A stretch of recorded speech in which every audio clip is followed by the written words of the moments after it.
विराज की हेजिटेशन को शायद शोभराज जिंदल बहुत अच्छे से समझ गए थे।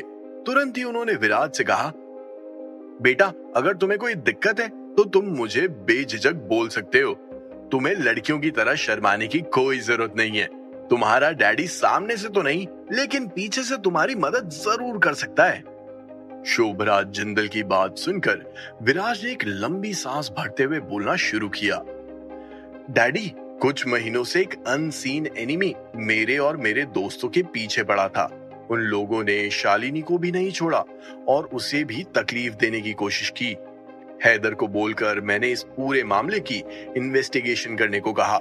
आज पता चला कि वो अनसीन एनिमी और कोई नहीं बल्कि जिंदल परिवार के ही वो लोग हैं जिन्होंने मुझे वो मिशन दिया है। जैसे ही शोभराज जिंदल ने विराज की बात सुनी, वैसे ही उनके मुंह से एक शब्द बाहर आया, व्हाट? इस बात को सुनकर शोभराज जिंदल चैन से नहीं बैठ पा रहे थे। आखिर उन लोगों को तुमसे तकलीफ क्या है? एक तो उन्होंने तुम्हें इतना डिफिकल्ट टास्क दिया है, ऊपर से ये सब करते हुए वो ये भी नहीं चाहते कि तुम उस मिशन को पूरा कर पाओ। क्या वो लोग मेरे बेटे से अभी से डर रहे हैं? अगर आगे तुम जिंदल परिवार के उत्तराधिकारी बन गए तो ना जाने वो लोग किसके बाल नोचने लगेंगे। ये बोलने के बाद शोभराज जिंदल ने कुछ सेकंड्स का ब्रेक लिया, लेकिन जैसे ही उन्हें याद आया कि शालिनी को उन लोगों ने तकलीफ देने की कोशिश की थी तो उनका खून खौलने लगा था।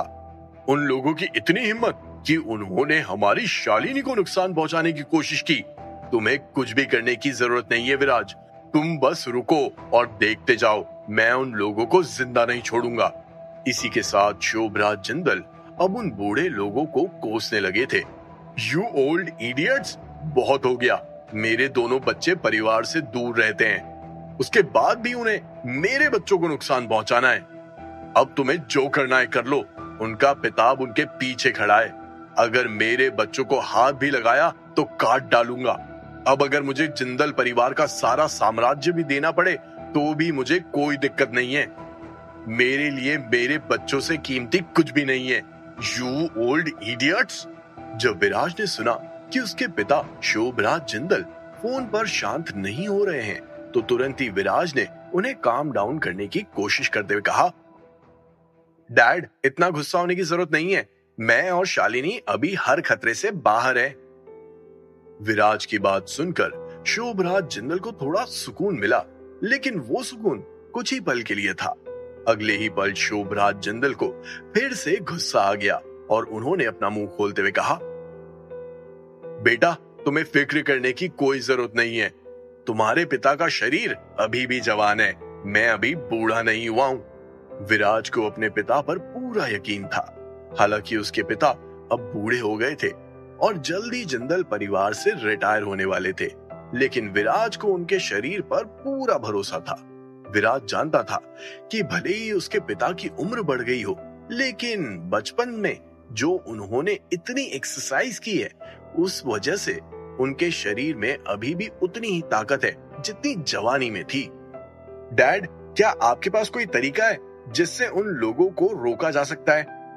अगर मुझसे वो फैमिली मिशन पूरा नहीं हुआ तो भी क्या जिंदल परिवार की प्रॉपर्टी में मेरा अभी उतना ही हक है जितना उन लोगों का है?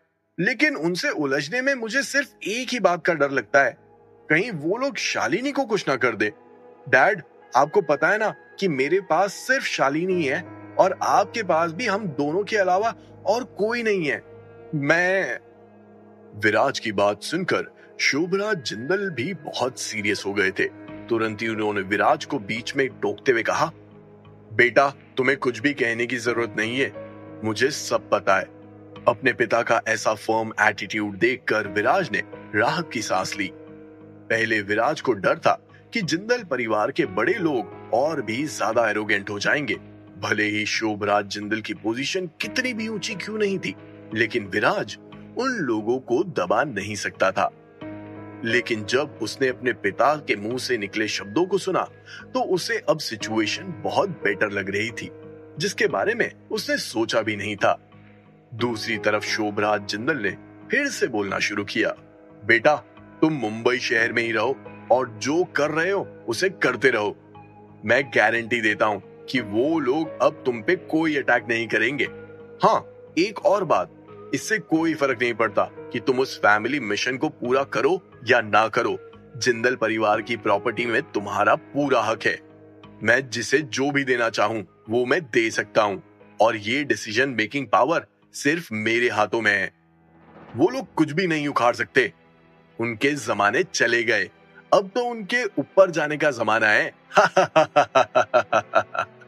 शोभराज जिंदल ने माहौल को थोड़ा शांत करने की कोशिश की थी।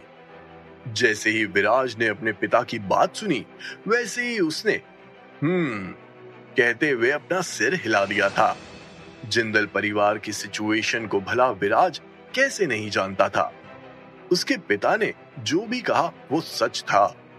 उसे मिशन दिया गया था, इसीलिए वो काम कर रहा था, शालिनी के लिए और जानवी के लिए, जिंदल परिवार के उन बूढ़े लोगों की इज्जत के लिए। अपनी गलती को स्वीकार करते हुए विराज पनिशमेंट के तौर पर वो मिशन कर रहा था। लेकिन अगर वो मिशन ना भी करे तो भी जिंदल परिवार की प्रॉपर्टी पर हक उससे कोई नहीं छीन सकता था।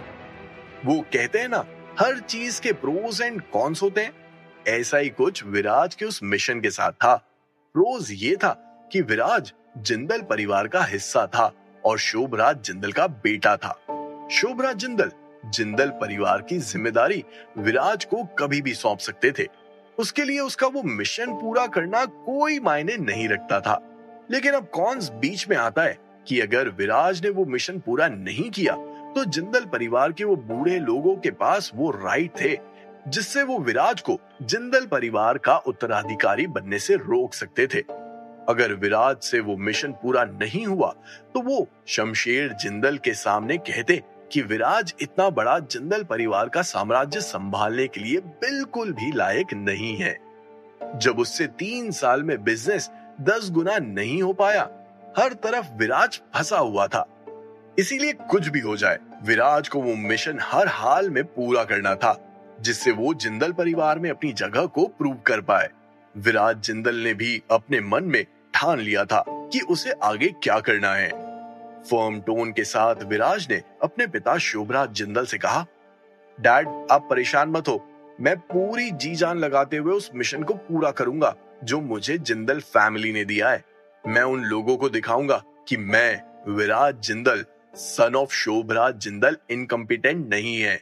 मैं हर चीज को करने के लिए पूरी तरह से सक्षम हूं। क्या बात है, ये है मेरा बेटा, मेरा राजा बेटा।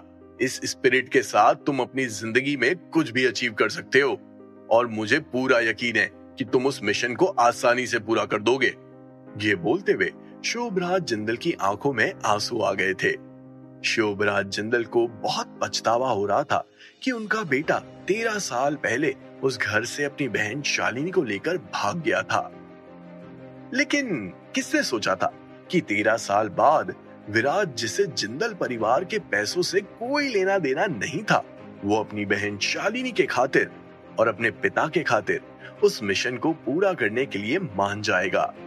पूरे भारत को पता था कि जिंदल परिवार की क्या औकात है, और ऐसे में विराज एक ऐसा इंसान था जो जिंदल परिवार से भागकर एक गरीब की तरह जी रहा था।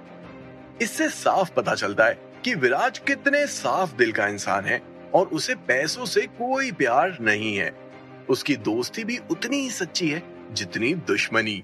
विराज के नए नए बिजनेस की खबर उसके पिता शोभराज जिंदल को आसानी से मिल जाती थी, और जब वो देखते थे कि उनका बेटा इतनी लगन और मेहनत के साथ काम कर रहा है तो उनके कलेजे को एक अलग ही लेवल की ठंडक मिलती थी। ऐसी ठंडक तो रूह अफ़ज़ा भी नहीं दे सकता है। जब विराज को लगा कि उसके पिता अभी भी उतने ही उत्तेजित हैं, तो तुरंत ही विराज ने अपने पिता से कहा, डैड शांत हो जाओ, टेक अ चिल पिल। तो चलो फिर मैं फोन रखता हूं। विराज की बात सुनकर शोभराज जिंदल ने कहा, ठीक है, बहुत बढ़िया। जैसे ही विराज कॉल कट करने लगा, वैसे ही उसके पिता की आवाज सुनाई दी, रुक जा, मेरा मतलब काम हो गया तो तू अब फोन ऐसे ही रख देगा? डैड अब क्या हो गया, कुछ बात करनी है क्या? विराज ने कंफ्यूज्ड होते हुए शोभराज जिंदल से कहा, बेवकूफ, आगे से मुझसे कोई भी बात मत छुपाना। अगर तुझे लगता है कि तू किसी प्रॉब्लम को सॉल्व नहीं कर सकता है तो मतलब तू नहीं कर सकता है। उस प्रॉब्लम को अपने ऊपर थोपने की जरूरत नहीं है। अगर कुछ भी बात है तो अपने डैड को कॉल कर सकता है। हाँ, अगर कोई बात नहीं भी है तो भी तो अपने डैड को कॉल कर लिया कर, नालायक, समझा ना? शोभराज जिंदल ने सीरियस अंदाज में कहा। शोभराज जिंदल की बात सुनकर विराज के चेहरे की मुस्कान और भी ज्यादा गहरी हो गई थी। अपना सर हिलाते हुए विराज ने हंसते हुए कहा, ठीक है डैड, समझ गया, आगे से ऐसा ही करूंगा, चलो बाय। इसी के साथ विराज ने कॉल कट कर दिया था।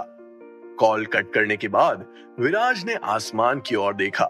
चांद की रोशनी सीधा विराज के चेहरे पर पड़ रही थी। ऐसा लग रहा था जैसे विराज उस सफेद रोशनी में नहा रहा हो। चांद को देखकर विराज और भी ज्यादा मुस्कुराने लगा था। थोड़ी देर टहलने के बाद विराज सोने चला गया था। अगले दिन विराज नाश्ता करने के बाद स्पोर्ट्स एकेडमी की सिचुएशन देखने के लिए निकला। वहां जाकर उसने देखा कि पहले के मुकाबले कुछ कस्टमर्स ने आना शुरू कर दिया था, लेकिन जो कुछ भी उस लड़के ने भीड़ के सामने कहा था उससे विराज के बिजनेस पर असर जरूर पड़ा था। भले ही बाद में उस लड़के ने भीड़ के सामने और पुलिस अधिकारी के सामने अपनी गलती कबूल की थी, लेकिन वो कहते हैं ना, खबर आग से भी तेज फैलती है। स्पोर्ट्स एकेडमी की खबर भी पूरे मुंबई में फैल गई थी। एक इंसान की मौत हुई थी। ऐसे में स्पोर्ट्स एकेडमी के बिजनेस को रफ्तार पकड़ने में थोड़ा तो समय लगने ही वाला था।